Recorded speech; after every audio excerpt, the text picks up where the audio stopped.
ಎಲ್ಲರಿಗೂ ಬೆಳಗಿನ ಶುಭೋದಯಗಳು. ಸೊ ಮಕ್ಕಳ, ಇವತ್ತು ನಾನು ನಿಮಗೆ ಒಂದು ಕಥೆಯನ್ನು ಹೇಳೋದ್ರ ಮೂಲಕ ಪಾಠವನ್ನು ಶುರು ಮಾಡ್ತೀನಿ. ಕಥೆ ಇಲ್ಲ? ಸೊ ಹಾಗಾದ್ರೆ ಒಂದು ಊರಲ್ಲಿ ಒಂದು ಕುಟುಂಬ ಇತ್ತು. ಆ ಕುಟುಂಬದಲ್ಲಿ ತಂದೆ, ತಾಯಿ ಮತ್ತೆ ಮಗ 3 ಜನ ವಾಸವಾಗಿದ್ರು. ಯಾರ್ಯಾರು? ತಂದೆ, ತಾಯಿ, ಮಗ. ಆ ಕುಟುಂಬದಲ್ಲಿ ಆ ಮಗ ಏನಿದ್ನಲ್ವಾ, ಅವನು ತುಂಬಾ ಚುರುಕಾಗಿರುವಂತ ಹುಡುಗ ಆಗಿದ್ದ, ತುಂಬಾ ಜಾಣ ಆಗಿದ್ದ.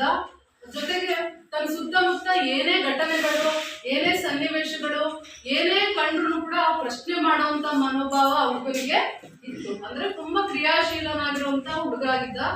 ಸೊ ಅವ್ರ ತಾಯಿಗೆ ಅವ್ರ ಮಗ ಅಂತ ಹೇಳಿದ್ರೆ ತುಂಬಾ ಹೆಮ್ಮೆ ಇತ್ತು. ಯಾಕೆ ಅಂತ ಹೇಳಿದ್ರೆ, ಬೇರೆ ಮಕ್ಕಳಿಗೆ ಹೋಲಿಸ್ಕೊಂಡ್ರೆ ನನ್ನ ಮಗ ತುಂಬಾ ಜಾಣ ಇದ್ದಾನೆ ಅನ್ನೋ ಕಾರಣಕ್ಕೆ ಅವ್ರ ತಾಯಿಗೆ ಮಗನ ಮೇಲೆ ತುಂಬಾ ಹೆಮ್ಮೆ ಇತ್ತು.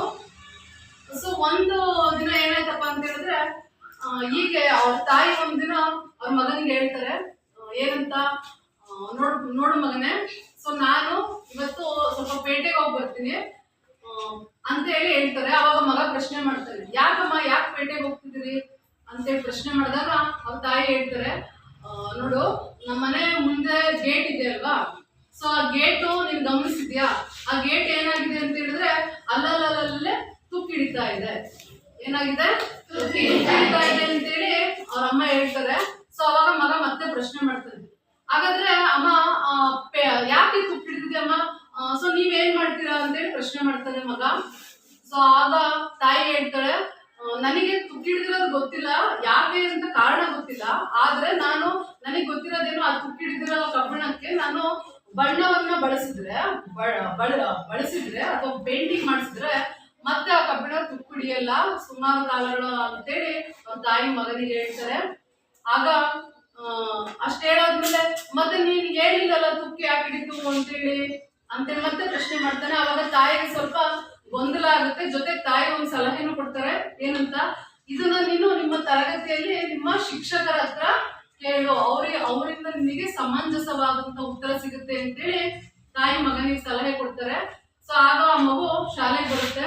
ಶಾಲೆಗೆ ಬಂದಂತ ಮಗು ಅವರ ಶಿಕ್ಷಕರಲ್ಲಿ ಆ ಪ್ರಶ್ನೆಯನ್ನ ಕೇಳುತ್ತೆ, ಏನಂತ, ಸರ್ ಹೀಗೆ ನಮ್ಮನೇಲಿ ಗೇಟ್ ಇದೆ, ಆ ಗೇಟ್ ತುಕ್ಕು ಹಿಡಿದಿತ್ತು, ಆ ಯಾಕೆ ತುಕ್ಕು ಹಿಡಿತು ಅಂತೇಳಿ ನಮ್ಮ ತಾಯಿ ಕೇಳಿದೆ ಸರ್, ಅವರು ನನಗೆ ಉತ್ತರ ಕೊಡ್ಲಿಲ್ಲ, ಸೊ ನೀವು ನನಗೆ ಉತ್ತರ ಕೊಡ್ರಿ ಸರ್ ಅಂತೇಳಿ ಆ ಮಗು ಪ್ರಶ್ನೆಯನ್ನ ಕೇಳತ್ತೆ.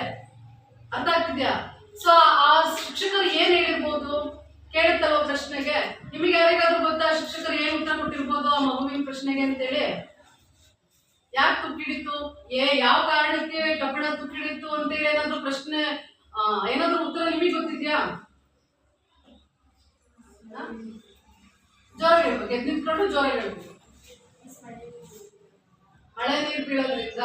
ಆಮೇಲೆ ಬೇರೆ ನೆಕ್ಸ್ಟ್ ಗೊತ್ತಿಲ್ಲ. ಓಕೆ, ಹಾಗಾದ್ರೆ ಶಿಕ್ಷಕರು ಏನ್ ಹೇಳ್ತಾರಪ್ಪ ಅಂತ ಹೇಳಿದ್ರೆ, ನೋಡಪ್ಪ, ಕಬ್ಬಿಣದ ವಸ್ತುಗಳು ಆಯುಷ ಹೇಳಿದ್ದು ಏನಂತ, ಮಿಸ್ ಮಳೆ ನೀರು ಬಿದ್ದಿದ್ರಿಂದ ಅಂತೇಳಿ. ಸೊ ನೀರು ಮತ್ತು ಗಾಳಿಗೆ ಏನ್ ಮಾಡುತ್ತೆ, ಕಬ್ಬಿಣ ತುಕ್ಕು ಹಿಡಿಯುತ್ತೆ. ಗೊತ್ತಾಗ್ತದೆ ಹೇಳೋದು? ಏನಕ್ಕೆ? ನೀರು ಮತ್ತು ಗಾಳಿಗೆ ಕಬ್ಬಿಣ ತುಕ್ಕು ಹಿಡಿಯುತ್ತೆ ಅಂತೇಳಿ ಶಿಕ್ಷಕರು ಹೇಳ್ತಾರೆ. ಆ ತುಕ್ಕು ಹಿಡಿದ ಹಾಗೆ ನಿಮ್ ತಾಯಿ ಅದು ಗೇಟಿಗೆ ಪೇಂಟ್ ಮಾಡಿಸ್ಬೇಕು ಅಂತೇಳಿ ಹೇಳ್ತಾರೆ. ಸೊ ಆಗ ಅವ್ರಿಗೆ ಖುಷಿ ಆಗುತ್ತೆ, ಏನಂತ, ನನ್ನ ಪ್ರಶ್ನೆಗೆ ಉತ್ತರ ಸಿಕ್ತು ಅಂತೇಳಿ. ಸೊ ಹಾಗಾದ್ರೆ ಆ ತುಕ್ಕು ಹಿಡಿಯುತ್ತಲ್ಲ, ಆ ಕ್ರಿಯೆಯನ್ನ ಏನಂತ ಕರಿತೀವಿ ಅಂತ ಯಾರಿಗಾದ್ರೂ ಗೊತ್ತಿದ್ಯಾ? ಈಗ ಇಷ್ಟು ಒಂದು ಘಟನೆ ಅಥವಾ ಕತೆ ಆಯ್ತಾ? ಸೊ ಆ ತುಕ್ಕು ಹಿಡಿಯುತ್ತಲ್ಲ, ನೀರು ಮತ್ತು ಗಾಳಿ ಒಟ್ಟಿಸಿ ಕಬ್ಬಿಣ, ಸೊ ಆ ಕ್ರಿಯೆನ ಏನಂತ ಕರಿತಾರೆ ಅಂತೇಳಿ ಯಾರಿಗಾದ್ರೂ ಗೊತ್ತಾ?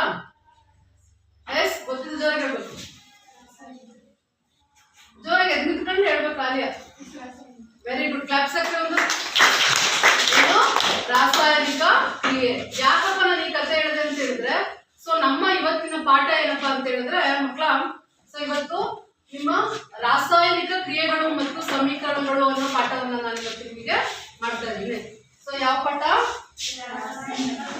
ರಾಸಾಯನಿಕ ಕ್ರಿಯೆಗಳು ಮತ್ತು ಸಮೀಕರಣಗಳು. ರಾಸಾಯನಿಕ ಕ್ರಿಯೆಗಳು ಮತ್ತು ಸಮೀಕರಣಗಳು.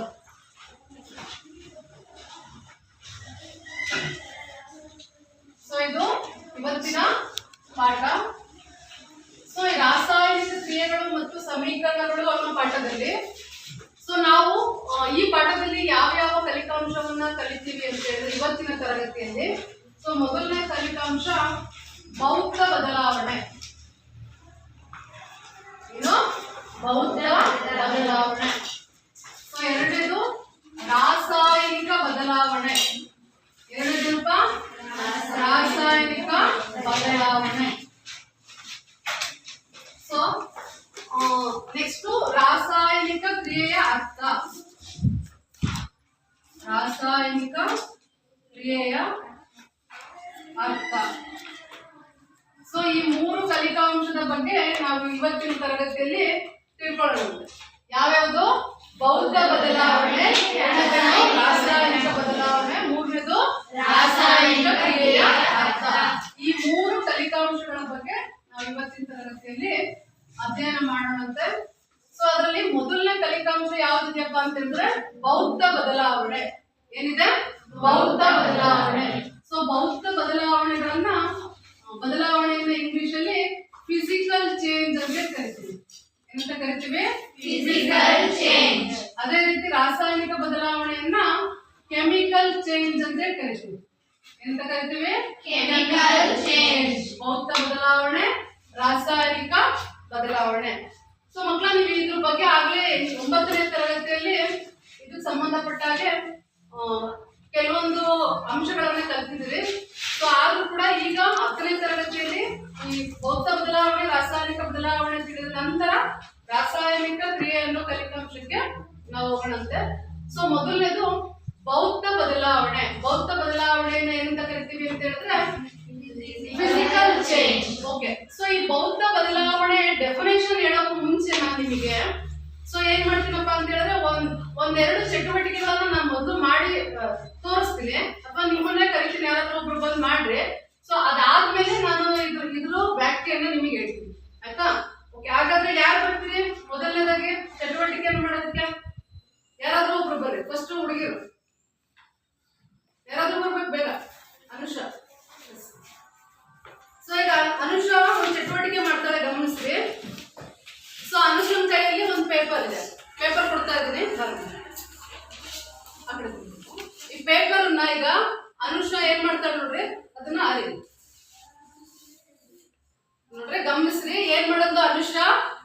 ಪೇಪರ್ ನ 2 ತುಂಡು ಮಾಡೋದು ಅಥವಾ ಅರದು ಇಟ್ಕೊಂಡಿದ್ದ. ಎಸ್ ಹುಡುಗರು ಬೇಡ, ಇನ್ನೊಬ್ರು ಬರ್ತ ಬಾಯ್ಸ್ ಬರ್ಬೇಕು. ಎಲ್ಲರೂ ಭಾಗವಹಿಸ್ಬೇಕು. ಚಟುವಟಿಕೆ ಕಷ್ಟ ಇರಲ್ಲ, ನಿಮಗೋಸ್ಕರ ಮಾಡಿಸ್ತಾ ಇರೋದು. ಎಲ್ಲರೂ ಕೂಡ ಭಾಗವಹಿಸ್ಬೇಕು. ಈಗ ನೋಡ್ರಿ, ಇದೇನಿದು? ಏನಿದು? ಚಾಕ್ಲೇಟ್ಸ್. ಬಟ್ ಈ ಚಾಕ್ ಪೀಸ್ ನ ಸುವಾಸ ಏನ್ ಮಾಡ್ತಾನಪ್ಪ ಅಂತ ಹೇಳಿದ್ರೆ ತುಂಡು ಮಾಡ್ತಾನೆ. ಏನ್ ಮಾಡ್ದ? ಏನ್ ಮಾಡ್ದ? ಸೊ ಈಗ ನಾನು ಇನ್ನೂ ಒಂದು ಎಕ್ಸ್ಪೆರಿಮೆಂಟ್ ತೋರಿಸ್ತೀನಿ ನಿಮಗೆ. ಸೊ ನಿಮಗೆ ಕಾಣಿಸ್ತಾ ಇರ್ಬೋದು, ಕಾಣಿಸ್ತಿಲ್ಲ, ನಾನು ತೋರಿಸ್ತೀನಿ ನಿಮಗೆ. ನನ್ನ ಕೈಯಲ್ಲಿ ಏನಿದೆ ನೋಡ್ಬೋದು, ಜೋರ ಹೇಳ್ಬೋದು. ಏನಿದೆ?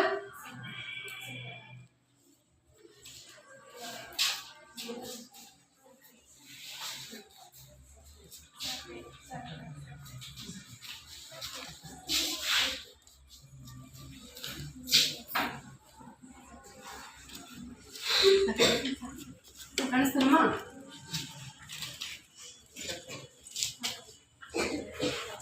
ನೋಡ್ಬೇಕೆಲ್ರು?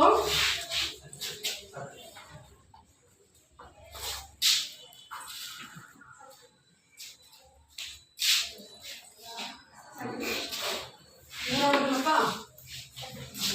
ನಾನೇನ್ ತೋರಿಸ್ತೇನೆ ನಿಮಗೆ? ಸಕ್ಕರೆ ಗೊತ್ತಿದೆ ಅಲ್ಲ ನಿಮಗೆಲ್ಲ? ಏನ್ ಬಳಸ್ತೀವಿ ಸಕ್ಕರೆನ?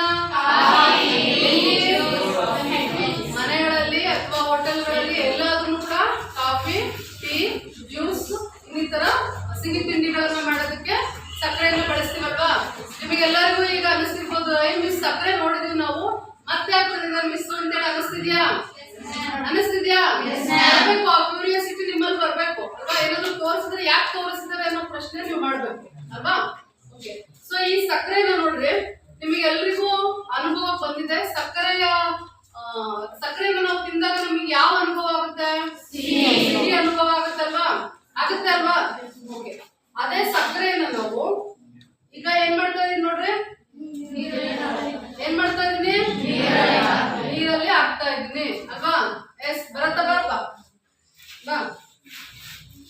ಬಾಬಾ. ಸೊ ಈಗ ನೋಡ್ರಿ ನಾ ಸಕ್ಕರೆನ ಏನ್ ಮಾಡಿದೆ ನೋಡಿ ಕಾಣಿಸ್ತಿದಲ್ಲ, ಏನ್ ಮಾಡಿದೆ ಸಕ್ಕರೆನ ಆಗುತ್ತೆ. ಸೊ ಈಗ ಏನ್ ಮಾಡ್ತಾ ಇದೀನಿ ನಾನು ಸಕ್ಕರೆನ ಏನ್ ಮಾಡ್ತಾ ಇದೀನಿ ಕರಗಿಸ್ತಾ ಇದ್ದೀನಿ. ಏನ್ ಮಾಡ್ತಾ ಇದೀನಿ ಕರಗಿಸ್ತಾ ಇದ್ದೀನಿ. ಬರ್ಬೇಕ್ರಪ್ಪ. ಸೊ ಈಗ ನೋಡ್ರಿ ನಿಮ್ಮ ಸ್ನೇಹಿತ ಬರತ್ತಾ ಸಕ್ಕರೆನ ಏನ್ ಮಾಡ್ತಿದ್ದಾನೆ ಮೇಲೆ ಇಟ್ಕೊ. ಏನ್ ಮಾಡ್ತಿದ್ದಾನೆ ಕರಗಿಸ್ತಾ ಇದ್ದಾನೆ. ಸಕ್ಕರೆ ನೀರಲ್ಲಿ ಕರಗುತ್ತಾ ಇಲ್ಲ ಕರಗುತ್ತೆ. ಕರಗಿಸ್ಬಿಟ್ಟು ಈಗ ನೀವು ಮೊದಲೇ ಹೇಳಿದ್ರಿ ಏನಂತ ಹೇಳಿದ್ರಿ ಹೇಳ್ರಿ ಸಕ್ಕರೆನ ತಿಂದಾಗ ಯಾವ ಅನುಭವ ಆಗುತ್ತೆ ಅಂತ ಹೇಳಿ ಸಿಹಿ ಅನುಭವ ಆಗುತ್ತೆ ಅಂತ ಹೇಳಿ ಹೇಳಿದ್ರಲ್ವಾ. ಸೊ ಅದೇ ನೋಡ್ರಿ ಈಗ ಸಕ್ಕರೆಯನ್ನ ನೀರಲ್ಲಿ ಕಲಸಿ ನಾವು ಅದನ್ನ ಬಾಯಿ ಹಿಡ್ಕೊಂಡ್ರು ನಮ್ಗೆ ಯಾವ ಅನುಭವ ಆಗುತ್ತೆ ಸಿಹಿ ಅನುಭವನೇ ಆಗುತ್ತೆ ತಾನೆ. ಅದ್ಬಿಟ್ಟು ಕಹಿ ಅನುಭವ ಆಗುತ್ತಾ?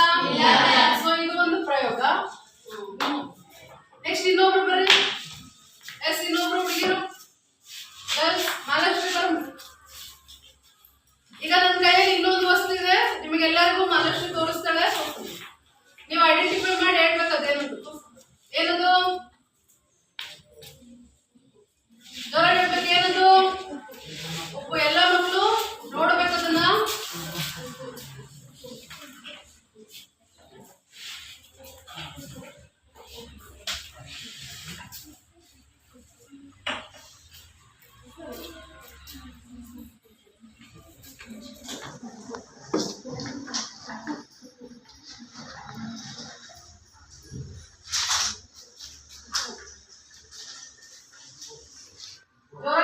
ಏನದು ಎಲ್ಲಾರು ನೋಡಿದ್ರ? ಏನದು ಮಹಾಲಕ್ಷ್ಮಿ ಕೈಯಾಗಿರುವಂತಹ ವಸ್ತು ಯಾವುದು? ಸೊ ನಿಮಗೆ ಗೊತ್ತಿದೆ ಉಪ್ಪು ನಾವು ಮನೆಗಳಲ್ಲಿ ಎಲ್ಲಿ ಬಳಸ್ತೀವಿ? ಇದಕ್ಕೆ ಸಂಬಂಧಪಟ್ಟ ಒಂದು ಗಾದೆನೂ ಇದೆ ಅಲ್ವಾ? ಏನಂತ? ಉಪ್ಪಿಗಿಂತ ರುಚಿಯಿಲ್ಲ, ತಾಯಿಗಿಂತ ಬಂಧುವಿಲ್ಲ. ಅದ್ರ ಅರ್ಥ ಏನು ಅಂತ ಹೇಳಿದ್ರೆ ನಾವು ಯಾರಿಗಾದ್ರೂ ಗೊತ್ತಿದ್ಯಾ ಅಂದ್ರೆ ಏನು ಅಂತೇಳಿ? ಸೊ ನಾವು ಮನೆಗಳಲ್ಲಿ ಏನೇ ಅಡಿಗೆ ಮಾಡೋದನ್ನು ಕೂಡ ಉಪ್ಪು ಹಾಕಿಲ್ಲ ಅಂತ ಹೇಳಿದ್ರೆ ಅಡಿಗೆ ರುಚಿ ಕೊಡುತ್ತಾ? ಇಲ್ಲ ಅಲ್ವಾ? ಓಕೆ. ಸೊ ಅದೇ ರೀತಿ ನೀವು ಏನೇ ತಪ್ಪು ಮಾಡೋದನ್ನು ಕೂಡ ಅದನ್ನ ಸಹಿಸ್ಕೊಳ್ಳುವಂತವ್ರು ಯಾರು? ತಾಯಿ ಅಲ್ವಾ? ಸೊ ಹಾಗಾಗಿ ಆ ಗಾದೆಯನ್ನ ಇಟ್ಟಿದ್ದಾರೆ. ಸೊ ನಾನು ಅದನ್ನ ಯಾಕೆ ಹೇಳಿದೆ ಅಂದ್ರೆ ಈಗ ನಿಮಗೆ ಉಪ್ಪು ನಿಮಗೆ ತೋರಿಸಿದ್ನಲ್ಲ ಅದಕ್ಕೆ ಹೇಳಿದೆ. ಓಕೆ. ಈಗ ಈ ಉಪ್ಪನ್ನು ಬಳಸಿ ಇನ್ನೊಂದು ಪ್ರಯೋಗವನ್ನ ಮಾಡೋಣ. ಸೊ ಇಲ್ಲಿ ನೋಡಿ ಬೀಕರಲ್ಲಿ ಏನಿದೆ? ನೀರಿದೆ, ಸಕ್ಕರೆ ನೀರಿದೆ. ಸೊ ಇದನ್ನ ಚೆಲ್ಲೋ.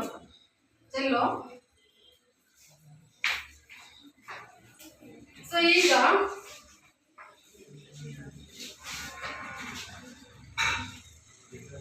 ಚೆಲ್ಲಾಯ್ತು. ಚೆಲ್ಲಾದ್ಮೇಲೆ ನೋಡ್ರಿ ಈಗ ನೆಕ್ಸ್ಟ್ ಬೀಕರಿಗೆ ಏನ್ ಮಾಡ್ತಾ ಇದೀವಿ? ನೀರ್ ಹಾಕ್ತಾ ಇದೀವಿ. ಎಲ್ಲರೂ ಗಮನಿಸ್ಬೇಕು. ಸೊ ನೀರಿಗೆ ಏನ್ ಮಾಡ್ತಾ ಇದೀವಿ ಅಂತ ಹೇಳಿದ್ರೆ ಉಪ್ಪು ಹಾಕ್ತಾ ಇದೀವಿ. ಆ ಕಡೆ ಉಪ್ಪು ಹಾಕ್ತಾ ಇದೀವಿ. ಸೊ ಉಪ್ಪನ್ನ ಈ ಮಹಾಲಕ್ಷ್ಮಿ ಏನ್ ಮಾಡ್ತಾಳೆ ಅಂತ ಹೇಳಿದ್ರೆ ಏನ್ ಮಾಡ್ತಾಳೆ? ಉಪ್ಪು ಏನಾಗ್ತಿದೆ? ಉಪ್ಪಿನ ರುಚಿ ಅನುಭವ ಇದೆ ಅಲ್ವಾ? ಸೊ ನಾವು ಉಪ್ಪನ್ನು ಹಾಗೆ ತಿಂದ್ರು ಅದೇ ರುಚಿ ಇರುತ್ತೆ. ನೀರಿಗೆ ನಾವು ಕರಗಿಸ್ಕೊಂಡು ತಿಂದ್ರು ಏನಾಗಿರುತ್ತೆ? ರುಚಿಯಲ್ಲಿ ಏನಾದ್ರು ಬದಲಾವಣೆ ಆಗುತ್ತಾ? ಇಲ್ಲ. ಗುಡ್. ಕ್ಲಾಪ್ಸ್ ಹಾಕ್ರಿ ಮಹಾಲಕ್ಷ್ಮಿ. ಯಾವಾಗ್ಲೇ ಬರತ್ತಾ ಒಂದು ಎಕ್ಸ್ಪೆರಿಮೆಂಟ್ ಮಾಡ್ತಾ ಅವನಿಗೆ ಒಂದು ಕ್ಲಾಪ್ಸ್ ಹಾಕ್ರಿ. ಇವ್ರಿದ್ದಾರೆ ಇವ್ರಿದ್ದಾರೆ ಒಂದು ಕ್ಲಾಪ್ಸ್ ಹಾಕ್ರಿ. ಈಗ ನಾನು ನಿಮಗೆ 2 ಚಟುವಟಿಕೆ ಮಾಡಿಸ್ದೆ, 2 ಪ್ರಯೋಗ ಮಾಡಿಸ್ದೆ ಅಲ್ವಾ? ಹೌದಾನೆ? ಓಕೆ. ಹಾಗಾದ್ರೆ ಸೊ ಇಲ್ಲಿ ಈಗ ನಾನು ಮಾಡಿದಂತಹ ಪ್ರಯೋಗ ಯಾವ್ದಕ್ಕಪ್ಪ ಅಂತ ಹೇಳಿದ್ರೆ ನೋಡ್ರಿ ಭೌತ ಬದಲಾವಣೆಗೆ.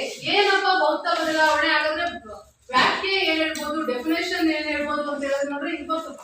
ಈಗ ಸುಹಾಸು ಸೀಮೆ ಸುಣ್ಣವನ್ನ ಏನ್ ಮಾಡ್ದ? ತುಂಡು ಮಾಡ್ದ. ಅದ್ರಲ್ಲಿ ಏನಾದ್ರು ಬದಲಾವಣೆ ಆಯ್ತಾ? ಏನಾದ್ರು ಬದಲಾವಣೆ ಆಯ್ತಾ? ಇಲ್ಲ. ಏನಾಯ್ತು? ಸೀಮೆ ಸುಣ್ಣ 2 ಭಾಗ ಆಯ್ತು ಬಿಟ್ರೆ ಅಲ್ಲಿ ಯಾವುದೇ ಬದಲಾವಣೆ ಆಗಿಲ್ಲ, ಯಾವುದೇ ಕ್ರಿಯೆನೂ ಕೂಡ ನಡೆಯಲಿಲ್ಲ ಅಲ್ವಾ? ಸೊ ಅದೇ ರೀತಿ ಅನುಷನ್ ಕೈಯಲ್ಲಿ ಪೇಪರ್ ಇದೆ. ಆ ಪೇಪರ್ ನ ಏನ್ ಮಾಡೋದು? ಅರದ್ದು. ಸೊ ಅಲ್ಲಿ ಏನಾಯ್ತು? ಪೇಪರ್ 2 ಭಾಗ ಆಯ್ತು ಬಿಟ್ರೆ ಯಾವುದೇ ಹೊಸ ಬದಲಾವಣೆ ಆಗಲಿಲ್ಲ. ಆಗ್ಲಿಲ್ಲ. ನಾವು ಪ್ರಯೋಗ ನೋಡಿದ್ವಲ್ವಾ ಸಕ್ಕರೆದು ಮತ್ತು ಉಪ್ಪಿಂದು. ಸೊ ಆ ಎರಡೂ ಪ್ರಯೋಗದಲ್ಲೂ ಕೂಡ ಏನಾಗ್ಲಿಲ್ಲ, ಆ ಭೌತ ಸ್ಥಿತಿಯಲ್ಲಿ ಯಾವುದೇ ಬದಲಾವಣೆ ಆಗಿಲ್ಲ. ಸಕ್ಕರೆ ನಾವು ಹಾಗೆ ತಿಂದ್ರು ಸಿಹಿ ರುಚಿನೇ ಇರುತ್ತೆ, ನೀರಲ್ಲಿ ನಾವು ಅದನ್ನ ಕಲಸಿ ನಾವು ಕುಡಿದ್ರು ಕೂಡ ಏನಾಗಿರುತ್ತೆ, ಅದೇ ರುಚಿ ಇರುತ್ತೆ. ಸೊ ಈ ತರ ಬದಲಾವಣೆಗಳನ್ನ ನಾವೇನಂತ ಕರಿತೀವಿ ಅಂತ ಹೇಳಿದ್ರೆ ಭೌತ ಬದಲಾವಣೆ. ಏನಂತ ಕರಿತೀವಿ? ಭೌತ ಬದಲಾವಣೆ. ಹಾಗಾದ್ರೆ ಡೆಫಿನೇಷನ್ ಏನ್ ಹೇಳ್ಬೋದಪ್ಪ ಅಂತ ಹೇಳಿದ್ರೆ ಕೇಳಿಸ್ಕೊಂಡ್ರೆ ನಾನು ಬಳಸ್ತೀನಿ. ಯಾವ್ದಾದ್ರು ಒಂದು ವಸ್ತುವನ್ನ ಕ್ರಿಯೆಗೆ ಒಳಪಡಿಸಿದಾಗ, ಏನು ಒಂದು ವಸ್ತುವನ್ನ ಕ್ರಿಯೆಗೆ ಒಳಪಡಿಸಿದಾಗ ಅದರಿಂದ ಯಾವುದೇ ಹೊಸ ವಸ್ತು ಉತ್ಪತ್ತಿ ಆಗ್ಲಿಲ್ಲ ಅಂತ ಹೇಳಿದ್ರೆ ಅಂತಹ ಕ್ರಿಯೆಯನ್ನು ನಾವೇನಂತ ಕರಿತೀವಿ, ಅಥವಾ ಅಂತ ಬದಲಾವಣೆಯನ್ನು ನಾವೇನಂತ ಕರಿತೀವಿ ಅಂತ ಹೇಳಿದ್ರೆ ಭೌತ ಬದಲಾವಣೆ.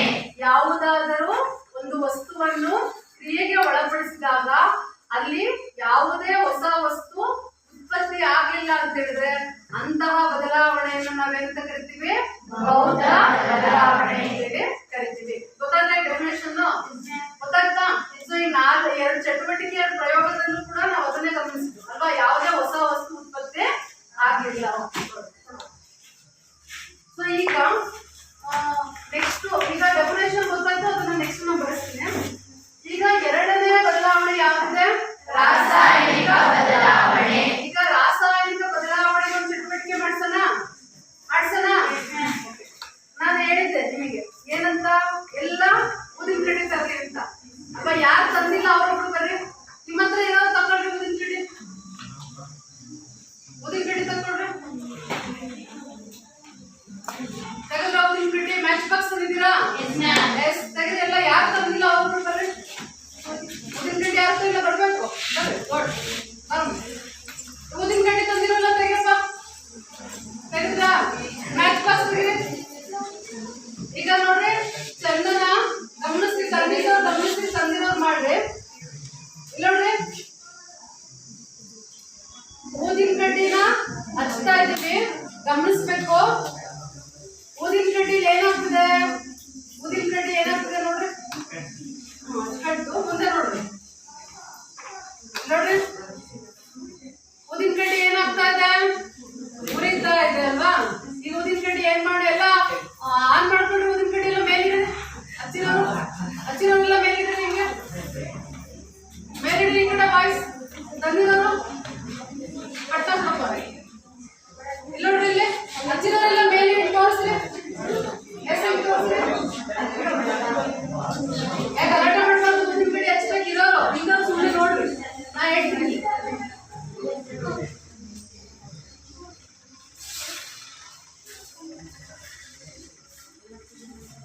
ಎಲ್ಲರೂ ಕಾಣಿಸ್ತಾರೆ? ಓಕೆ, ಊದಿನ ಕಡ್ಡಿ ನೋಡ್ರಿ, ಹಚ್ಚಿರೋರು ತೋರಿಸ್ರಿ. ಗುಡ್. ಮನೇಲೆಲ್ಲ ಪೂಜೆ ಮಾಡ್ತೀರಲ್ವಾ? ಪೂಜೆ ಮಾಡಿದಾಗ ಊದಿನ ಕಡ್ಡಿ ಹಚ್ಚಿರ್ತೀರಲ್ವಾ? ಊದಿನ ಕಡ್ಡಿ ಹಚ್ಚಿಟ್ಟು ಬಂದಿರ್ತೀರಲ್ವಾ? ಏನಾಗಿರ್ತದ? ಹಂಗೆ ಇರುತ್ತಾ? ಏನಾಗಿರುತ್ತೆ? ಏನಾಗಿರುತ್ತೆ? ಊದಿನ ಕಡ್ಡಿ ಉರಿದು ಬೂದಿ ಆಗಿರುತ್ತೆ ಅಲ್ವಾ? ಊದಿನ ಕಡ್ಡಿ ಉರಿದು ಏನಾಗಿರುತ್ತೆ? ಬೂದಿ ಆಗಿರುತ್ತೆ. ಸೊ ಈಗ ಮನೇಲಷ್ಟೇ, ಮನೇಲಿರೋ ಹಚ್ಚಿರೋ ಅಂತ ಊದಿನ ಕಡ್ಡಿ ಮೇಲಿರಬೇಕಿಲ್ಲ. ಊದಿನ ಕಡ್ಡಿ ಮಾತ್ರ ಉರಿಯುತ್ತ. ಯಾವುದೇ ಊದಿನ ಕಡ್ಡಿ ಹಚ್ಚಿಟ್ರು ಕೂಡ ಏನಾಗುತ್ತೆ? ಉರಿದು ಬೂದಿ ಆಗುತ್ತೆ ಅಲ್ವಾ? ಸೊ ಇದು ಒಂದು ಚಟುವಟಿಕೆ, ಒಂದು ಗಮನಿಸಿದ್ರಿ. ಸೊ ಈಗ ಊದಿನ ಕಡ್ಡಿ ಓಕೆ. ಈಗ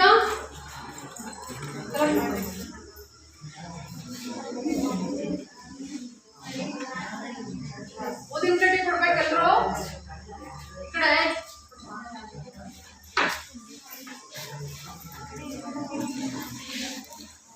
ಸೊ ಈಗ ಇದು ಒಂದು ಏನು ಕ್ರಿಯೆ ನೋಡಿದ್ರಿ. ಇದ್ರಲ್ಲಿ ಏನಾಯ್ತು ಅಂತ ಹೇಳಿದ್ರೆ ಊದಿನ ಕಡ್ಡಿ ಉರಿದು ಏನಾಗುತ್ತೆ?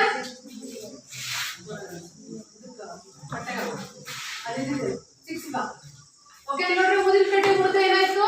ಬೂದಿ ಆಯ್ತು ಅಲ್ವಾ? ಸೊ ನಾವು ಇನ್ನೊಂದು ಚಟುವಟಿಕೆ ಮಾಡೋಣಂತೆ. ಎಸ್, ಈ ಕಡೆ ಶಿವಕುಮಾರ್ ಯಾರು ಬರ್ತೀರಿ? ಶಿವಕುಮಾರ್ ಬಿಟ್ರೆ ಇನ್ನು ಬೇರೆ ಒಂದು ಅವಕಾಶ ಇದೆ. ಮ್ಯಾಚ್ ಬಾಕ್ಸ್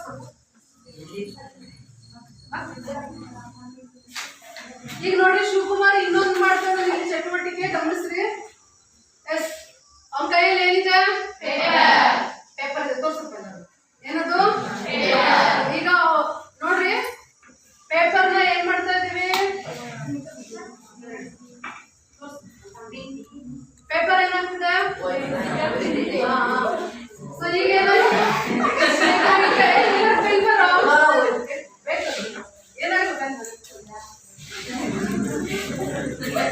ನೋಡ್ರಿ,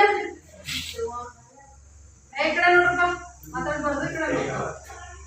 ಪೇಪರ್ ಫಸ್ಟಿಗೆ ಶಿವಕುಮಾರ್ ಹಚ್ಚಿದಾಗ ಎಷ್ಟಿತ್ತು, ಅವ್ನು ಹಚ್ಚಾದ್ಮೇಲೆ ನೋಡ್ರಿ ಎಷ್ಟಾಗಿದೆ, ಏನಾಯ್ತು ಪೇಪರು, ಏನಾಯ್ತು, ಹುರಿದು ಹೋಯ್ತು.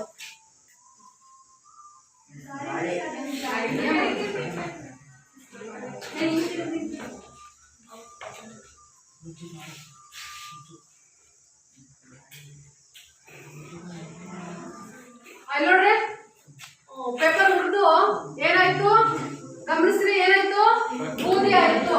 ಈಗ ಒರಿಜಿನಲ್ ಇಡಪ್ಪ ಅದನ್ನ. ಎಸ್ ಶಿವಕುಮಾರ್ ಕ್ಲಾಸ್ ಹಾಕ್ರಿ. ಸೊ ಈಗ ನಾವು ಎರಡು ಚಟುವಟಿಕೆ ಮಾಡಿದ್ವಿ ಅಲ್ವಾ, ಯಾವ್ದು, ಒಂದು ಊದಿನ ಕಡ್ಡಿನ ಹಚ್ಚಿದ್ವಿ, ಇನ್ನೊಂದು ಏನ್ ಮಾಡಿದ್ವಿ, ಪೇಪರ್ನ ಏನ್ ಮಾಡಿದ್ವಿ ಹಚ್ಚಿದ್ವಿ. ಸೊ ಏನಾಯ್ತು, ನಾವು ಈಗ ಆ ಊದಿನ ಕಡ್ಡಿ ನಮಗೆ ಹಂಗೆ ಇರುತ್ತಾ ಅದನ್ನ ಹಚ್ಚಿದ್ಮೇಲೆ, ಇಲ್ಲ. ಈ ಪೇಪರ್ ಹಚ್ಚಿದ್ರೆ ಹಂಗೆ ಇರುತ್ತಾ, ಏನಾಯ್ತಲ್ಲಿ, ಸುಟ್ಟು ಬೂದಿ ಆಯ್ತು. ಸೊ ಹಾಗಾದ್ರೆ ಇಂಥ ಬದಲಾವಣೆಗಳನ್ನು ನಾವು ಏನಂತ ಕರಿತೀವಿ ಅಂತ ಹೇಳಿದ್ರೆ ರಾಸಾಯನಿಕ ಬದಲಾವಣೆ. ಅಂದ್ರೆ ಡೆಫಿನೇಷನ್ ಹೇಳ್ತೀನಿ, ನೀವು ಕೇಳಿಸ್ಕೊಳ್ರಿ. ಯಾವುದೇ ಒಂದು ವಸ್ತುವನ್ನ ಕ್ರಿಯೆಗೆ ಒಳಪಡಿಸಿದಾಗ ಆ ವಸ್ತುವಿನಿಂದ ನಮಗೆ ಹೊಸ ವಸ್ತು ಉತ್ಪತ್ತಿ ಆಯ್ತು ಅಂತ ಹೇಳಿದ್ರೆ ಅಂತಹ ಕ್ರಿಯೆಯನ್ನು ನಾವೇನಂತ ಕರಿತೀವಿ, ಅಥವಾ ಅಂತಹ ಬದಲಾವಣೆಯನ್ನ ಏನಂತ ಕರಿತೀವಿ ಅಂತ ಹೇಳಿದ್ರೆ ರಾಸಾಯನಿಕ ಬದಲಾವಣೆ ಅಲ್ವಾ. ಸೊ ಊದಿನ ಕಡ್ಡಿ ಹಚ್ಚಿದ್ವಿ, ನಮಗೆ ಏನ್ ಸಿಕ್ತು, ಊದಿನ ಕಡ್ಡಿ ಹುರಿದು ಏನ್ ಸಿಗುತ್ತೆ, ಬೂದಿ. ಪೇಪರ್ ಹಚ್ಚಿದ್ವಿ, ಏನಾಯ್ತು, ಬೂದಿ ಆಯ್ತು ಅಲ್ವಾ. ಅದರಿಂದ ಏನಾಯ್ತು, ನಮಗೆ ಪೇಪರ್ ಇಂದ ಹೊಸ ವಸ್ತು ಅಂದ್ರೆ ಬೂದಿ ಉತ್ಪತ್ತಿ ಆಯ್ತು. ಇಂತಹ ಬದಲಾವಣೆಯನ್ನ ನಾವೇನಂತ ಕರಿತೀವಿ, ರಾಸಾಯನಿಕ ಬದಲಾವಣೆ. ಈಗ ಭೌತ ಬದಲಾವಣೆಗೂ ರಾಸಾಯನಿಕ ಬದಲಾವಣೆಗೂ ಡೆಫಿನೇಷನ್ ಗೊತ್ತಾಯ್ತಾ? ಯಾರಾದ್ರೂ ಒಬ್ರು ಹೇಳ್ತೀರಾ ಭೌತ ಬದಲಾವಣೆ ಅಂತಂದ್ರೇನು, ರಾಸಾಯನಿಕ ಬದಲಾವಣೆ ಅಂತಂದ್ರೇನು? ಒಬ್ಬೊಬ್ರು ಒಂದೊಂದು ಹೇಳಿ, ಯಾರಾದ್ರೂ ಗೊತ್ತಿದ್ರೆ ಕೈ ಎತ್ತಿಲ್ಲ. ನೀವು ಹೇಳಿದ್ರೆ ಅದನ್ನ ರಿಪೀಟ್ ಮಾಡ್ಬೇಕು. ಭೌತ ಬದಲಾವಣೆಯಲ್ಲಿ ಏನಾಗುತ್ತೆ, ರಾಸಾಯನಿಕ ಬದಲಾವಣೆಯಲ್ಲಿ ಏನಾಗುತ್ತೆ? ಎಸ್ ಯಾರಾದ್ರೂ ಒಬ್ರು ಹೇಳ್ತೀರಾ? ಎಸ್ ಹೇಳಪ್ಪ, ಜೋರಾಗಿ ಹೇಳು. ಭೌತ ಬದಲಾವಣೆ ಒಂದು ವಸ್ತುವನ್ನು ಕ್ರಿಯೆಗೆ ಒಳಪಡಿಸಿದಾಗ ಅದರಲ್ಲಿ ಯಾವುದೇ ಹೊಸ ವಸ್ತು ಉತ್ಪತ್ತಿಯಾಗದಿದ್ದರೆ ಅದನ್ನು ಭೌತ ಬದಲಾವಣೆ ಎನ್ನುವುದು. ಗುಡ್, ಕ್ಲಾಪ್ಸ್ ಹಾಕ್ರಿ. ನೆಕ್ಸ್ಟ್ ಈ ಕಡೆ ಯಾರಾದ್ರೂ ರಾಸಾಯನಿಕ ಬದಲಾವಣೆ ಹೇಳ್ತೀರಾ? ಹೇಳಪ್ಪ, ಜೋರಾಗಿ ಹೇಳು. ರಾಸಾಯನಿಕ ಬದಲಾವಣೆ ಒಂದು ವಸ್ತುವನ್ನು ಕ್ರಿಯೆಗೆ ಒಳಪಡಿಸಿದಾಗ ಒಂದು ಹೊಸ ವಸ್ತು ಉತ್ಪತ್ತಿಯಾದರೆ ಅದನ್ನು ರಾಸಾಯನಿಕ ಬದಲಾವಣೆ. Very good. ಹಾಗಾದ್ರೆ ಈಗ ಭೌತ ಬದಲಾವಣೆ ಮತ್ತು ರಾಸಾಯನಿಕ ಬದಲಾವಣೆ ಅನ್ನೋದು ಗೊತ್ತಾಯ್ತಲ್ವಾ? ಓಕೆ. ಸೊ ಈಗ ಅದಕ್ಕೆ ಸಂಬಂಧಪಟ್ಟ ಹಾಗೆ ಇನ್ನೊಂದು ಚಟುವಟಿಕೆ ಮಾಡ್ಸೋಣಂತೆ. ಸೊ ಈಗ ಯಾರಾದ್ರೂ ಒಬ್ರು ಬರ್ಬೇಕು. ಇಲ್ಲಿ ಏನಂತ ಹೇಳಿದ್ರೆ, ಇಲ್ಲಿ ನನ್ನ ಹತ್ರ ಕೆಲವೊಂದು ಚೀಟಿಗಳಿದಾವೆ, 4 ಚೀಟಿ ಇದಾವೆ. ಈ 4 ಚೀಟಿಯಲ್ಲಿ ನಿಮಗೆ ಅಲ್ಲಿ ಭೌತ ಬದಲಾವಣೆ, ರಾಸಾಯನಿಕ ಬದಲಾವಣೆಗಳಿಗೆ ಬೇರೆ ಬೇರೆ ಉದಾಹರಣೆಗಳಿದಾವೆ. ಅದು ಯಾವ ಬದಲಾವಣೆ ಅಂತೇಳಿ ನೀವು ಚೀಟಿನ ತಗೊಂಡು ಓದಿ ಹೇಳಿ ಅದು ಯಾವುದು ಅಂತೇಳಿ ಗುರುತಿಸ್ಬೇಕು. ಗುರುತಿಸ್ತೀರಾ? ಈಸಿ ಇದೆ. ಯಾರಾದ್ರೂ ಬರ್ರಿ, ನಾನೇ ಹೆಸರು ಕರೆಯಲ್ಲ, ನೀವೇ ಬರ್ರಿ, ವಾಲಂಟಿಯರ್. ಈಸಿ ಇದೆ. ಗುಡ್. ಸಿಂಚನ, ಈಗ ನೋಡ್ರಿ, ಸಿಂಚನ ಒಂದು ಚೀಟಿ ತಗೊಂತಾಳೆ. ಆ ಚೀಟಿಯಲ್ಲಿ ಒಂದು ಉದಾಹರಣೆ ಇದೆ, ಅದನ್ನ ನೋಡಿ ಯಾವ ಬದಲಾವಣೆ ಅಂತ ಹೇಳ್ತಾರೆ. ಓದ್ ಹೇಳೋದನ್ನ ನೀವು ಬೇರೆ ಗೊತ್ತಿರೋ ಹೇಳ್ಬಾರ್ದು, ಅವ್ರು ಹೇಳೋದ್ಮೇಲೆ ಹೇಳೋದು. ಸರಿನಾ ತಪ್ಪ?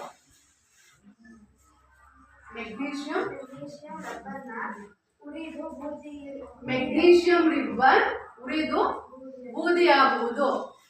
ಅವಳು ಹೇಳ್ತಾಳೆ ಯಾವ ಬದಲಾವಣೆ ನಮ್ಮ? Very good. ಕ್ಲಾಪ್ಸ್ ಆಗಿ. ರಾಸಾಯನಿಕ ಬದಲಾವಣೆ ಅಲ್ವಾ?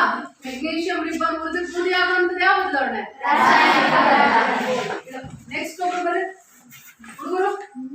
ಹುಡುಗರು ಯಾರು ಬಂದಿಲ್ಲ ಅವ್ರು ಬರ್ಬೇಕು. ನೆಕ್ಸ್ಟ್ ಬೇಗ ತರುಣ್ ಬಾ ಬಾ ಬೇಗ ಬಾ. ಏನಿಲ್ಲ ಬಾ, ತುಂಬಾ ಕೇಳಿಸ್ಕೊಂಡು ಅವ ನೋಡ್ದೆ ಅಲ್ವಾ, ಅದ್ರ ಮೇಲೆ ಇರುತ್ತೆ ಕ್ವಶನ್. ಬಾ, ಅವನೇ ಹೇಳ್ತಾನೆ, ಬೇರೆ ಯಾರು ಹೇಳ್ಬಿಟ್ರೆ.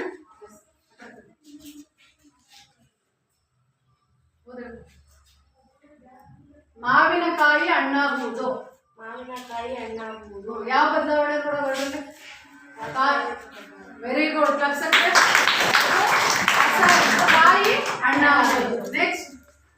ನೆಕ್ಸ್ಟ್ ಇನ್ನೊಬ್ರು ಹುಡುಗಿರು ಬರ್ರಿ, ಬಂದಿರೋದು ಬರ್ಬಾರ್ದು. ನೆಕ್ಸ್ಟ್ ಹುಡುಗರು ಇನ್ನೊಬ್ರು ಶೇಖ್. ನೆಕ್ಸ್ಟ್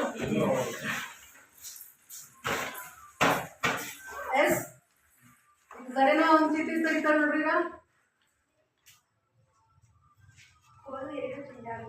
ಕೋಲು ಎರಡು ತುಂಡಾಗುವುದು.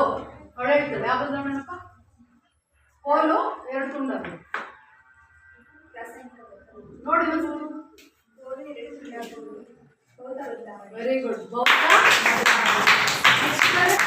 ನೆಕ್ಸ್ಟ್ ಬಾ. ಈಗ ನೋಡಿದ್ರಲ್ವಾ, ಅದ್ರ ಮೇಲೆ ಆ ಚಟುವಟಿಕೆಗಳ ಮೇಲೆ ಒಂದು ಕ್ವಶನ್. ಆಯ್ತಾ?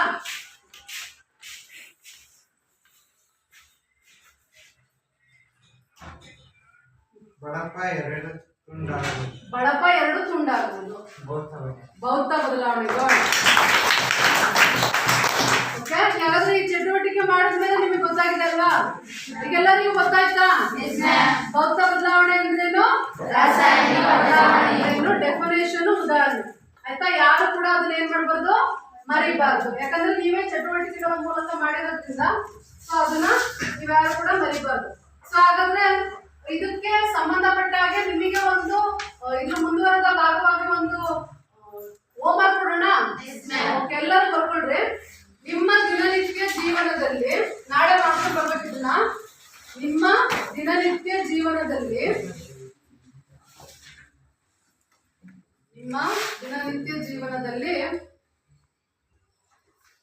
ನೀವು ಗಮನಿಸುವ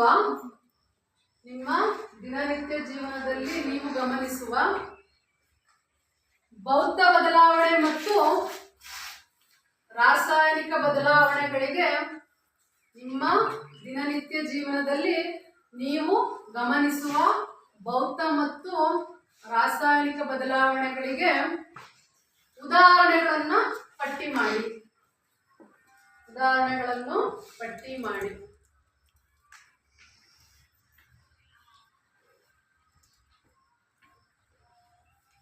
ಆಯ್ತಾ?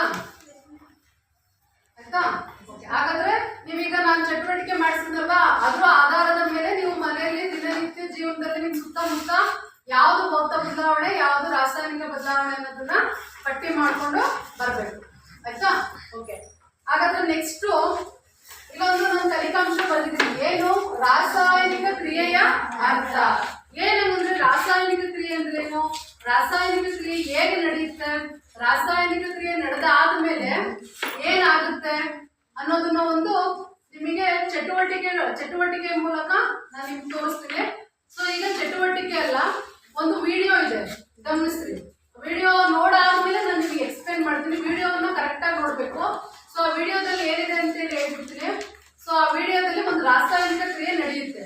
ಯಾವ್ದಪ್ಪ ರಾಸಾಯನಿಕ ಕ್ರಿಯೆ ಅಂತ ಹೇಳಿದ್ರೆ, ಸಿಂಚನೆ ಹೇಳಿದಲ್ವಾ, ಮೆಗ್ನೀಷಿಯಂ ರಿಬ್ಬನ್ ಉರಿದು ಬೂದಿಯಾಗುವುದು ಅನ್ನೋ ಒಂದು ಕ್ರಿಯೆ ನಡೆಯುತ್ತೆ. ಸೊ ಅದನ್ನ ಗಮನಿಸ್ರಿ. ಅದನ್ನ ಗಮನಿಸಾದ್ಮೇಲೆ ನಿಮಗೆ ನಾನು ಎಕ್ಸ್ಪ್ಲೇನ್ ಮಾಡ್ತೀನಿ.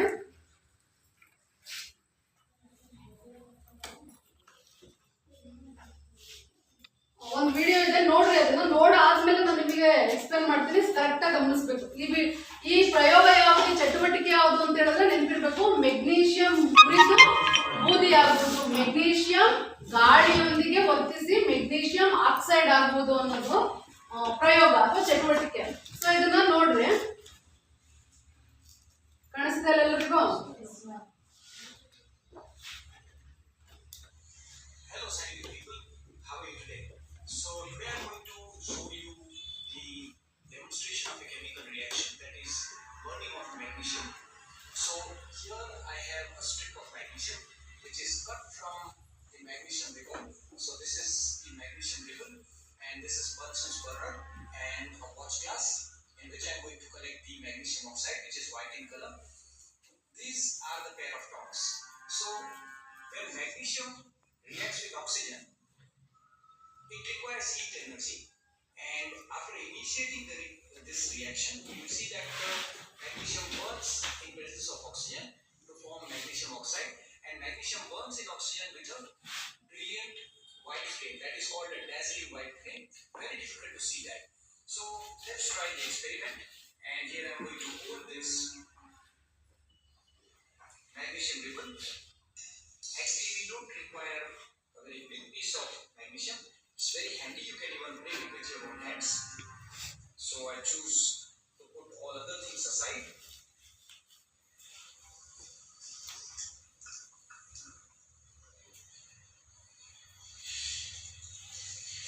as you can see that magnesium burns with a dazzling white flame.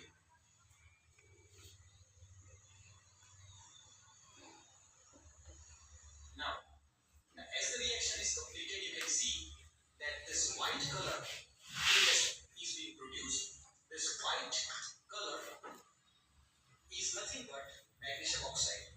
Even so, try to drink it. This is white color powder. This white color powder is nothing but magnesium oxide.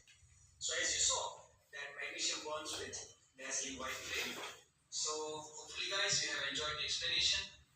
If you're not subscribed, ನೋಡಪ್ಪ ಅಲ್ಲಿ ಒಂದು video ನೋಡಿದ್ರಿ ಅಲ್ವಾ, ನಾನು first ಹೇಳಿದ್ದೆ ಈ ಚಟುವಟಿಕೆ ಯಾವ್ದ್ರದ್ದು ಅಂತ ಹೇಳಿದ್ರೆ ರಾಸಾಯನಿಕ ಕ್ರಿಯೆಗೆ ಯಾವ ಎಕ್ಸ್ಪೆರಿಮೆಂಟ್ ಅಂತ ಹೇಳಿದ್ರೆ ಗಾಳಿಯೊಂದಿಗೆ ಹೋಗುದು ಮೆಗ್ನೀಷಿಯಂ ಆಕ್ಸೈಡ್. ಅಲ್ಲಿ ಒಂದು ಪೀಸ್ ಇಟ್ಕೊಂಡಿದ್ರಲ್ವಾ ಅಲ್ವಾ, ಈ ಚಟುವಟಿಕೆಗೆ ಅವ್ರು ಏನೇನ್ ಬಳಸ್ತಾರೆ, ಒಂದು ಬುನ್ಸನ್ ಫ್ಲೇಮ್ ಇದೆ ಅಲ್ವಾ. ಬುನ್ಸನ್ ಫ್ಲೇಮ್ ಅಂತ ಹೇಳಿದ್ರೆ ಬುನ್ಸನ್ ಬರ್ನರ್ ಅಂದ್ರೆ ನಮಗೆ ಗ್ಯಾಸ್ ಅನ್ನು ಸಪ್ಲೈ ಮಾಡಕ್ಕೆ ಅಲ್ವಾ. ಒಂದು ಮೆಗ್ನೀಷಿಯಂ ರಿಬ್ಬನ್ ಇದೆ, ಆ ಮೆಗ್ನೀಷಿಯಂ ರಿಬ್ಬನ್ ಅನ್ನ ಉರಿಸಿದಾಗ ಯಾವ ಕಲರ್ ಬಣ್ಣದ ವಸ್ತು ಉತ್ಪತ್ತಿ ಆಯ್ತು ಹೇಳ್ರೆ, ವೈಟ್, ಬಿಳಿ ಬಣ್ಣದ ವಸ್ತು ಉತ್ಪತ್ತಿ ಆಯ್ತು. ಆ ಬಿಳಿ ಬಣ್ಣದ ವಸ್ತು ಯಾವುದು ಅಂತ ಹೇಳಿದ್ರೆ ಏನ್ ಹೇಳಿದವರು, ಮೆಗ್ನೀಷಿಯಂ ಆಕ್ಸೈಡ್. ಸೊ ಈ ಚಟುವಟಿಕೆ ನೋಡಿದ್ರಲ್ವಾ, ಇಲ್ಲಿ ಮೆಗ್ನೀಷಿಯಂ ಆಕ್ಸಿಜನ್ ಜೊತೆ ವರ್ತಿಸಿ ಮೆಗ್ನೀಷಿಯಂ ಆಕ್ಸೈಡ್ ಉತ್ಪತ್ತಿ ಆಯ್ತು ಅಂತ ಹೇಳಿ ನೋಡಿದ್ವಲ್ವಾ. ಸೊ ಇದನ್ನ ಏನಂತ ಕರಿತೀವಿ ಅಂತ ಹೇಳಿದ್ರೆ ನಾವು ರಾಸಾಯನಿಕ ಕ್ರಿಯೆ ಅಂತ ಹೇಳಿ ಕರಿತೀವಿ. ಏನಂತ ಕರಿತೀವಿ, ರಾಸಾಯನಿಕ ಕ್ರಿಯೆ. ರಾಸಾಯನಿಕ ಕ್ರಿಯೆ. ಸೊ ಇಲ್ಲಿ ಏನಾಯ್ತು, ಆ ಮೆಗ್ನೀಷಿಯಂ ರಿಬ್ಬನ್ ಉರಿದು ತನ್ನ ಮೂಲ ಸ್ವಭಾವವನ್ನ ಕಳ್ಕೊಳ್ತು ಅಂತೇಳಿ ಅಲ್ವಾ, ಮೆಗ್ನೀಷಿಯಂ ಆಕ್ಸೈಡ್ ಆಗಿ ಪರಿವರ್ತನೆ ಆಯ್ತು. ಸೊ ಈ ವಿಡಿಯೋ ಮೆಗ್ನೀಷಿಯಂ ಗಾಳಿಯೊಂದಿಗೆ ವರ್ತಿಸಿದಾಗ ಅನ್ನೋದು. ಸೊ ಅದನ್ನ ಈ ಚಾರ್ಟ್ ಮೂಲಕ ತೋರಿಸಿದೀವಿ ಏನಾಯ್ತು ಅಂತೇಳಿ. ಸೊ ಇಲ್ಲಿ ನೋಡ್ರಿ,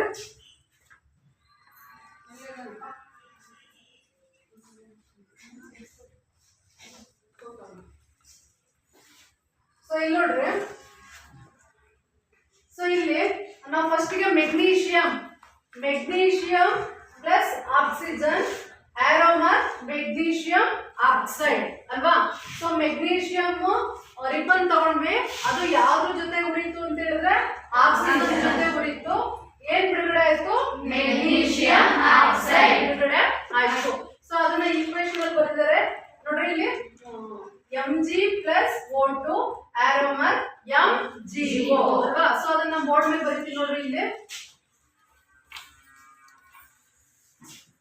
ಅದೇ ಈಕ್ವೇಶನ್ ನಾನು ಇಲ್ಲಿ ಬರೀತೀನಿ ನೋಡ್ರಿ, magnesium Mg plus O2 ಆರೋಮರ್ MgO ಅಲ್ವಾ. ಹೌದಾನೆ, ಮೆಗ್ನೀಷಿಯಂ ಆಕ್ಸಿಜನ್ ಜೊತೆ ವರ್ತಿಸಿದಾಗ ಮೆಗ್ನೀಷಿಯಂ ಆಕ್ಸೈಡ್ ಉತ್ಪತ್ತಿ ಆಗುತ್ತದೆ. ಮೆಗ್ನೀಷಿಯಂ ಆಕ್ಸಿಜನ್, ಮೆಗ್ನೀಷಿಯಂ ಆಕ್ಸೈಡ್ ಆಯ್ತಾ. ಸೊ ಇದು ಈ ತರ ಏನು ಆಗುತ್ತಲ್ಲ, ಸೊ ಇವುಗಳನ್ನ ಏನಂತ ಕರಿತೀವಿ ಅಂತ ಹೇಳಿದ್ರೆ ರಾಸಾಯನಿಕ ಕ್ರಿಯೆ ಅಂತ ಹೇಳಿ ಕರಿತೀವಿ. ಏನಂತ ಕರಿತೀವಿ, ರಾಸಾಯನಿಕ ಕ್ರಿಯೆ. Mg plus O2 ಆರೋಮರ್ MgO. So ಇದರಲ್ಲಿ ಇದು ಈಕ್ವೇಶನ್ ಬ್ಯಾಲೆನ್ಸ್ ಆಗಿಲ್ಲ ಅಲ್ವಾ. ಏನ್ ಬ್ಯಾಲೆನ್ಸ್ ನೆಕ್ಸ್ಟ್ ಹೇಳ್ತೀನಿ, ನೆಕ್ಸ್ಟ್ ಕ್ಲಾಸ್ ಅಲ್ಲಿ ಈ ಈಕ್ವೇಶನ್ ನ ಬರೀಬೇಕಾದ್ರೆ ಎರಡೂ ಕಡೆ ಯಾವ ರೀತಿ ಈಕ್ವೇಶನ್ ಅನ್ನ ಸರಿದೂಗಿಸಬೇಕು, ಈ ಕಡೆ ಎಡಗಡೆ ಬರ್ದಿರುವಂತಹ ವಸ್ತುಗಳನ್ನ ಏನಂತ ಕರಿತೀವಿ, ಬಲಗಡೆ ಬರ್ದಿರುವಂತಹಗಳನ್ನ ಏನಂತ ಕರಿತೀವಿ ಅನ್ನೋದನ್ನೆಲ್ಲ ನಾನು ನೆಕ್ಸ್ಟ್ ಹೇಳ್ತೀನಿ. ಆದ್ರೆ ಇದೇನಪ್ಪಾ ಅಂತ ಹೇಳಿದ್ರೆ ನಿಮಗೀಗ ರಾಸಾಯನಿಕ ಕ್ರಿಯೆ ಅಂದ್ರೆ ಏನೋ, ಅದು ಹೇಗ್ ನಡೆಯುತ್ತೆ ಅನ್ನೋದನ್ನ ನಾನು ನಿಮಗೆ ಏನ್ ಮಾಡಿದ್ದೀನಿ, ತೋರಿಸಿದ್ದೀನಿ ಆಯ್ತಾ. ನೆಕ್ಸ್ಟ್ ಕ್ಲಾಸ್ಗಳಲ್ಲಿ ನಾನು ಈ ಈಕ್ವೇಶನ್ ಅನ್ನ ಬರ್ದಾಗ ನೋಡ್ರಿ, ಈ ಈಕ್ವೇಶನ್ ಸರಿದೂಗಿಲ್ಲ. ಅರ್ಥ ಆಗ್ತಿದ್ಯಾ? ಯಾಕೆ ಅಂತ ಹೇಳಿದ್ರೆ ಇಲ್ಲಿ ಒಂದು Mg ಇದೆ, ಈ ಕಡೆ ಒಂದೇ Mg ಇದೆ, ಹೌದಾ. ಆಕ್ಸಿಜನ್ ಎಷ್ಟಿದೆಯಪ್ಪ ಇಲ್ಲಿ, ಎಷ್ಟಿದೆ, 2 ಇದೆ. ಈ ಕಡೆ ಆಕ್ಸಿಜನ್ ಎಷ್ಟಿದೆ, 1 ಇದೆ ಅಲ್ವಾ. ಸೊ ಯಾವಾಗಲೂ ಕೂಡ ಒಂದು ಈಕ್ವೇಶನ್ ನ ಬರ್ದಾಗ ಎಡಭಾಗದಲ್ಲಿ ಎಷ್ಟು ಪ್ರತಿವರ್ತಕಗಳಿರುತ್ತೋ ಬಲಭಾಗದಲ್ಲೂ ಕೂಡ ಅಷ್ಟೇ ಪ್ರತಿವರ್ತಕಗಳು ಇರಬೇಕು. ನಾನು ನೆಕ್ಸ್ಟ್ ತರಗತಿಯಲ್ಲಿ ಹೇಳ್ತೀನಿ ಪ್ರತಿವರ್ತಕ ಅಂದ್ರೇನು, ಉತ್ಪನ್ನ ಅಂದ್ರೇನು, ರಾಸಾಯನಿಕ ಸಮೀಕರಣಗಳನ್ನ ಹೇಗೆ ಸರಿದೂಗಿಸೋದು ಅನ್ನೋದನ್ನ ನೆಕ್ಸ್ಟ್ ಕ್ಲಾಸ್ ಅಲ್ಲಿ ಹೇಳ್ತೀನಿ. ಸೊ ಈಗ ನಾನು ಈ ಈಕ್ವೇಶನ್ ಬರ್ದಿದ್ದೀನಲ್ವಾ, ಈ ಈಕ್ವೇಶನ್ ಸರಿದೂಗಿಸಿದ ಸಮೀಕರಣ ಅಲ್ಲ. ಈ ಈಕ್ವೇಶನ್ ಸರಿದೂಗಿಸ್ಬೇಕು ಅಂತ ಹೇಳಿದ್ರೆ ನಾವೇನ್ ಮಾಡ್ಬೇಕು ಅಂತ ಹೇಳಿದ್ರೆ 2mg ಆಗ್ಬೇಕು. ಸೊ ಈ ಕಡೆ 2m ಈ 2 ಇದೆ ಅಲ್ವಾ, ಈ 2 ಇದಕ್ಕೂ ಅನ್ವಯ ಆಗುತ್ತೆ, ಇದಕ್ಕೂ ಅನ್ವಯ ಆಗುತ್ತೆ. ಸೊ ಆ ಕಾರಣಕ್ಕಾಗಿ ಇಲ್ಲಿ 2 ಹಾಕ್ಬೇಕು. 2mg plus O2 arrow mark 2mGO. So ಇಂಥವುಗಳನ್ನು ಸರಿದೂಗಿಸಿದ ರಾಸಾಯನಿಕ ಸಮೀಕರಣ ಅಂತೇಳಿ ಕರಿತೀವಿ. ಅರ್ಥ ಆಗ್ತಿದ್ಯಾ? ಸೊ ಇದಕ್ಕೆ ಸಂಬಂಧಪಟ್ಟ ಹಾಗೆ ಇದು ಚಟುವಟಿಕೆಗೆ ಸಂಬಂಧಪಟ್ಟಿರುವಂತಹ ಚಾರ್ಟ್ ಇದು. ಗೊತ್ತಾಯ್ತಾ? ಹಾಗಾದ್ರೆ ಸೊ ನಾನು ಇವತ್ತು ಮಾಡಿದಂತ ಕಲಿಕಾಂಶ ಎಲ್ರಿಗೂ ಅರ್ಥ ಆಯ್ತಾ? ಅರ್ಥ ಆಯ್ತಾ? ಓಕೆ. ಹಾಗಾದ್ರೆ ನಾನು ಇದಕ್ಕೆ ಸಂಬಂಧಪಟ್ಟ ಹಾಗೆ ಹೋಮ್ವರ್ಕ್ ಒಂದು ಕೊಟ್ಟೆ ನಿಮಗೆ. ಏನಿದೆ? ನಿಮ್ಮ ದೈನಂದಿನ ಜೀವನದಲ್ಲಿ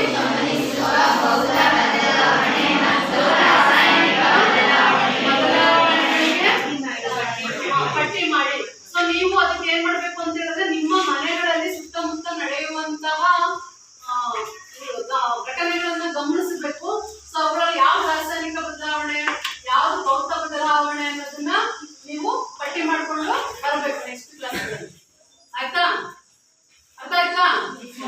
ಹಾಗಾದ್ರೆ ಮಕ್ಕಳ ಇವತ್ತಿನ ಕ್ಲಾಸ್ ಅಲ್ಲಿ ಅಂದ್ರೆ ಇವತ್ತಿನ ತರಗತಿಯಲ್ಲಿ ನಾವು ರಾಸಾಯನಿಕ ಕ್ರಿಯೆಗಳು ಮತ್ತು ಸಮೀಕರಣಗಳು ಅನ್ನೋ ಪಾಠದಲ್ಲಿ ಭೌತ ಬದಲಾವಣೆ ಅಂದ್ರೇನು, ಭೌತ ಬದಲಾವಣೆಯ ಅರ್ಥ, ರಾಸಾಯನಿಕ ಬದಲಾವಣೆ ಅಂದ್ರೇನು, ರಾಸಾಯನಿಕ ಬದಲಾವಣೆಯ ಅರ್ಥ, ಜೊತೆಗೆ ರಾಸಾಯನಿಕ ಕ್ರಿಯೆಗೆ ಸಂಬಂಧಪಟ್ಟ ಹಾಗೆ